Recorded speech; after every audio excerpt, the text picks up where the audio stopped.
MP में हर मोर्चे पर पिछड़ी कांग्रेस। यूं ही नहीं आ गई कपड़े फाड़ने की नौबत। हिंदुत्व से लेकर दलित जनजाति की राजनीति, मध्य प्रदेश का चुनावी गणित।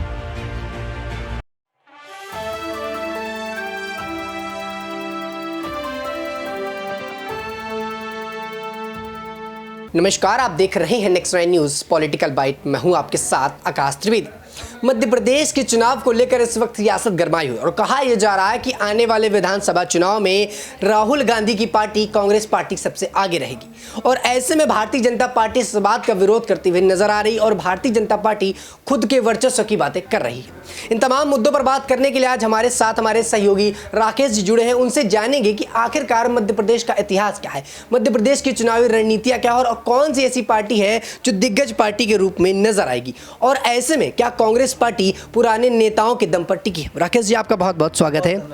जी राकेश जी, मेरा पहला सवाल आपसे ये रहेगा कि मध्य प्रदेश में क्या पुराने चेहरों पर अभी भी जो पार्टी है वो टिकी हुई है? क्योंकि लगातार देखा यह गया है कि कांग्रेस पार्टी पुराने चेहरों को बदलती नहीं और उन्हीं को टिकट देती, और लगातार मध्य प्रदेश की सीटों को लेकर भी यही कहा जा रहा है कि जो पुराने उम्मीदवार हैं उन पर एक बार फिर से दाव चला जाएगा, नए कैंडिडेट्स को लाने में रिस्क है। और कहा यह जा रहा है कि नए कैंडिडेट्स अगर आते हैं तो कहीं ना कहीं कांग्रेस पार्टी को खतरा है, क्योंकि वो जनता से जुड़े हुए नहीं, और ऐसे में पुराने कैंडिडेट से कांग्रेस पार्टी का ज्यादा बड़ा फायदा होता है। आपका इस पूरे मुद्दे पर क्या मानना है? क्या सचमुच अभी भी कांग्रेस की जो पार्टी है वो पुराने चेहरों पर टिकी है, पुराने नेताओं पर टिकी है?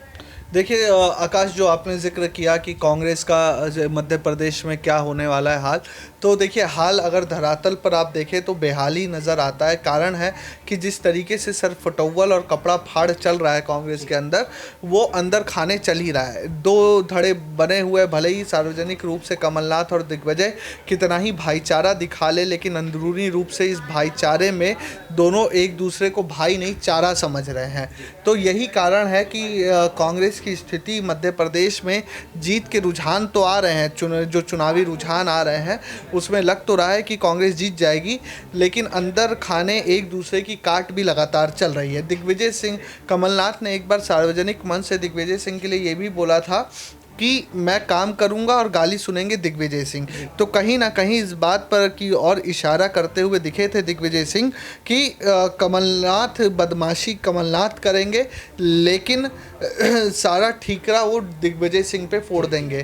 तो दिग्विजय सिंह ने भी इसका पलटवार करते हुए कहा था कि लेकिन सबको पता रहना चाहिए था कि गलती किसने की। तो एक दूसरे के साथ जो नूरा कुश्ती का माहौल है वो मंचों पर भी दिख रहा है दिग्विजय सिंह और कमलनाथ के बीच में। तो इस वजह से मध्य प्रदेश में कमलनाथ और दिग्विजय के बीच की जो नूरा कुश्ती है वो कांग्रेस को कहीं ना कहीं नुकसान देने में अपनी अहम भूमिका निभा सकती है। दूसरी ओर अगर मध्य प्रदेश को देखें तो जिस रूप में कांग्रेस राजस्थान या छत्तीसगढ़ में सक्रिय दिख रही है, उस रूप में कमल वहाँ पे मध्य प्रदेश में दिख नहीं रही है। तो मध्य प्रदेश में जो सारा कार्यभार है वह क्षेत्रीय नेतृत्व के पास छोड़ा हुआ है। तो कमलनाथ देख रहे हैं आगे फोर फ्रंट में, लेकिन दिग्विजय सिंह ना ही बैक फ्रंट में है, ना ही किसी भी फ्रंट में दिग्विजय सिंह वहाँ पर दिखाई नहीं दे रहे। तो कहीं ना कहीं ये दिग्विजय सिंह के भी अहम को और राजनीतिक अस्तित्व को चुनौती दे रहा है ये चुनाव।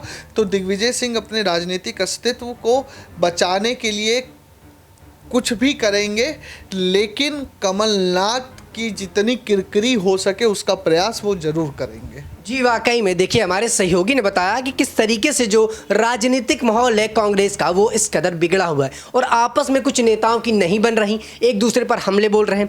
ऐसे में लगातार इसका फायदा उठा रही है वो है भारतीय जनता पार्टी, और मध्य प्रदेश में पहले से उनकी सरकार रही है। और ऐसे में अब कहा जा रहा है कि मध्य प्रदेश में भारतीय जनता पार्टी दोबारा से सरकार बना सकती है। इसको लेकर भी तमाम अटकलें लग रही हैं। वहीं अगर हम भारतीय जनता पार्टी की अंदर कलह की बात करें तो उस पर भी कोई पीछे नहीं है, उनके भी अंदर कलह में तमाम बातें हैं। कभी सिंधिया के टिकट को लेकर बवाल होता है तो कभी वसुंधरा राजे की टिकट को लेकर बवाल होता है। ऐसे में सवाल उठता है, क्या भाजपा पार्टी अब मध्य प्रदेश और राजस्थान के चुनाव में जो सीएम फेस है वो अब तक तय नहीं कर रही है, तो क्या वो प्रधानमंत्री नरेंद्र मोदी के चेहरे पर ही चुनाव लड़ेगी? क्योंकि लगातार जब से ही चुनाव की घोषणा हुई है विधानसभा की, तब से कहा यह जा रहा है कि आने वाले चुनाव में जो सीएम फेस होगा वो तय नहीं किया जा रहा और प्रधानमंत्री नरेंद्र मोदी के चेहरे पर चुनाव लड़ने की बात कही जा रही है। बात बात करें हम राजस्थान की, तो वहाँ पर अभी भी सीएम फेस के तौर पर किसी को बताया नहीं गया है। कहा यह जा रहा है कि वहाँ भी प्रधानमंत्री के चेहरे पर वोट पड़ेंगे। और अगर मध्य प्रदेश की बात करें, वहाँ भी यही बात कही जा रही है। तो लगातार एक बात उठ रही है, क्या पीएम फेस के तौर पर ही सारे चुनाव लड़े जाएंगे और क्या फिर से एक बार मध्य प्रदेश, राजस्थान और 3 बड़े राज्यों पर मोदी लहर आती हुई नजर आएगी? ये मेरा सवाल रहेगा राकेश जी से। सर, आपको क्या लगता है कि सचमुच ये जो बात कही जा रही है कि मोदी लहर एक बार फिर से आ सकती है, या फिर पीएम फेस के तौर पर ही सारे चुनाव लड़े जाएंगे, कोई सीएम चेहरा नहीं बताया जाएगा? देखिए ये भाजपा की रणनीति कई दफ़ा रही है, जहां पर उन्हें दिखता है कि चुनाव थोड़ा सा कमज़ोर होता जा रहा है, पीएम वहां पर कारगर साबित होते हैं। शिवराज सिंह चौहान बिना किसी शक के बड़े चेहरे हैं, लेकिन कोई कमी ना छूट जाए इसके लिए नरेंद्र सिंह तोमर वहां पर उतारे गए हैं, उन्हें विधानसभा की टिकट दी है। अगर रॉयल फैमिली से बात करें तो ज्योतिरादित्य सिंधिया, जिनका ग्वालियर संभाग में उनकी पकड़ मजबूत है, पीएम खुद इस पूरे चुनाव में सक्रिय, बहुत ज़्यादा सक्रिय हैं, और गृह मंत्री अमित शाह। तो एक तरीके से एक टीम वाली रणनीति है।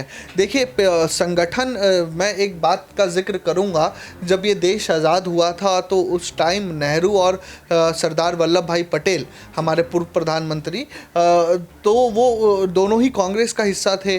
तो एक बार ऐसे ही जिक्र हुआ तो किसी ने पूछा कि पटेल साहब आप क्यों नहीं चुनाव लड़ते, या आप क्यों नहीं उतने सक्रिय रूप से चुनाव प्रचार प्रसार में जाते जितना हमारे पूर्व माननीय प्रधानमंत्री, उस तत्कालीन जब प्रधानमंत्री थे, नेहरू जी जाते हैं। तो हमारे गृह मंत्री जो सरदार वल्लभ भाई पटेल, उनका देखिए कितनी बढ़िया बात है, कितना मैच कर रही है स्थिति कि सरदार वल्लभ भाई पटेल जो हमेशा सरदार रहे, इस देश को उन्होंने एकजुट किया, अखंड भारत की परिकल्पना फिर से इस देश को देने वाले सरदार वल्लभ भाई पटेल ने ये कहा कि देखिए हर व्यक्ति का अपना अलग मिजाज होता है, जनता के बीच में उनकी अलग उपयोगिता है, अलग रूप में एक संगठन के तौर पर हमें किसका कहाँ प्रयोग करना है वो संगठन बेहतर रूप से जानता है। पंडित नेहरू के चेहरे पे वह करिश्मा है, पंडित नेहरू की बातों में वह लहजा है जिससे वह जनता को अपनी ओर आकर्षित कर सकते हैं। उसी रूप में, समान रूप में पीएम मोदी है आज के दौर पे। उनका लहजा,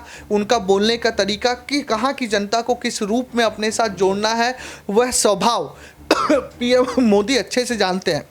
वहीं सरदार वल्लभ भाई पटेल ने कहा था कि मैं संगठन बेहतर चला सकता हूं, मेरे को संगठन का तरीका पता है, संगठन में लोगों को कैसे जोड़ना है, संगठन काम कैसे करेगा। वही कार्य आज गृह मंत्री अमित शाह और जेपी नड्डा कर रहे हैं, संगठन उन्हें बेहतर से पता है। शिवराज सिंह चौहान क्षेत्रीय मुद्दों को जानते, तो वो क्षेत्रीय मुद्दों को लेकर काम कर रहे हैं। बीएल संतोष और ज्योतिरादित्य सिंधिया, बीएल संतोष आरएसएस जो संघ है और कहीं ना कहीं बीजेपी, भले ही कोई खुल के ना कहे, लेकिन ये हमें भी पता है कि बीएल संतोष की पृष्ठभूमि क्या है, तो वो एक कोऑर्डिनेशन का काम कर रहे हैं। ग्वालियर संभाग में ज्योतिरादित्य सिंधिया मजबूत है तो वो वहाँ काम कर रहे हैं। तो हर एक व्यक्ति की रणनीति फिक्स है और उन्हें पता है कि किसके चेहरे पर, किसके कहने पर, किसकी बातों पर जनता को भरोसा होगा, और वो अभी भाजपा में वर्तमान में पीएम मोदी है। इसलिए मध्य प्रदेश का चुनाव पीएम मोदी के चेहरे पर लड़ा जा रहा है, या आने वाले सभी चुनाव भी। जी वाकई में देखिए, हमारे सहयोगी राकेश जी ने तमाम सवालों का जवाब दिया और ये बताया कि किस तरीके से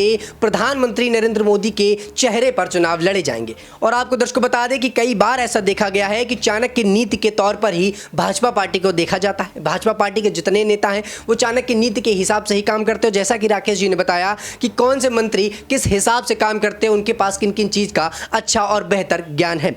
ऐसे में एक अंतिम सवाल मेरा सर आपसे रहेगा कि आखिरकार चुनावी इतिहास क्या रहा है मध्य प्रदेश का? कौन सी ऐसी पार्टियां रही जो लगातार चुनाव जीती, या किन पार्टियों में ज्यादा दम रही? भारतीय जनता पार्टी कितना वर्चस्व बना पाई, या कांग्रेस पार्टी किन कारणों से पीछे रह पाई? देखिए, कांग्रेस पार्टी जिन कारणों से पीछे रह पाई, संगठन की कमी। कांग्रेस में एक लंबे समय तक मध्य प्रदेश में संगठन को लेकर काम नहीं हुआ।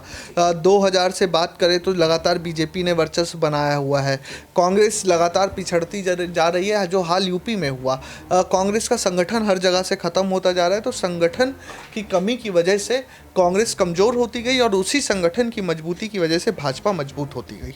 जी वाकई में जिस तरह से राकेश जी ने तमाम सवालों का जवाब दिया और ये बताया कि आखिरकार कांग्रेस पार्टी किन वजहों से कमजोर पड़ रही है और किन वजह से वो चुनाव में पीछे। और ऐसे में दर्शकों आपको बता दें कि लगातार जिस प्रकार से कांग्रेस पार्टी खुद को उभारने का प्रयास कर रही है, लेकिन उनके खुद के कुछ कारणों की वजह से वो पीछे होते हुए नजर आए। चाहे आप इंडिया गठबंधन की बात कीजिए, वो भी उन्होंने यही सोचकर बनाया था, लेकिन कहीं ना कहीं आपसी अंतरकलह के चलते उनका गठबंधन टूटता हुआ नजर आया। दर्शकों, इस पूरे मुद्दे पर आप अपनी क्या राय रखते हैं? क्या आने वाले विधानसभा चुनाव में मध्य प्रदेश की कुर्सी में कांग्रेस वापसी कर पाएगी या फिर शिवराज सिंह चौहान का जो वर्चस्व वहां पर बना हुआ है वो बना रहेगा? आप अपनी राय हमें नीचे कमेंट बॉक्स में जरूर बताइएगा। फिलहाल के लिए इतना ही। देश दुनिया की तमाम खबरों से जुड़े रहने के लिए अब देखते रहिए नेक्स्ट 9 न्यूज़ पॉलिटिकल बाइट।